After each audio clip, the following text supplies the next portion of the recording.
एका सुंदर हिरव्यागार जंगलात मिलो नावाचं एक खोडकर राहत होतं. मिलोला केळी खूप खूप आवडायची.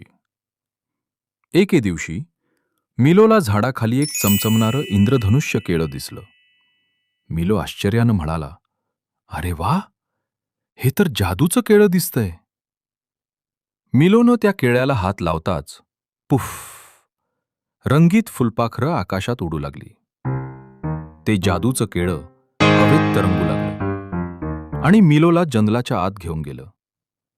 तिथे एक छोटंसं हत्तीचं पिल्लू रडत बसलं होतं. त्या छोट्या पिल्लाचं नाव एली होतं. एली दुःखी आवाजात म्हणाली, "मी माझ्या कुटुंबापासून हरवले आहे." मिलो हसून म्हणाला, "काळजी करू नकोस, मी तुला मदत करतो." अचानक जादूचं केळं पुन्हा चमकलं आणि संपूर्ण जंगलात एक सुंदर इंद्रधनुष्याचा रस्ता तयार झाला. मिलो आणि एली त्या रंगीत रस्त्यावरून चालत गेले आणि थोड्याच वेळात एलीला तिचं कुटुंब नदीजवळ दिसलं. एलीनं आनंदानं मिलोला मोठी मिठी मारली आणि ते जादूचं केळं आकाशात चमकणाऱ्या सुंदर तारांमध्ये बदललं. लक्षात ठेवा मुलांनो, दुसऱ्यांना मदत करणं हीच खरी जादू आहे.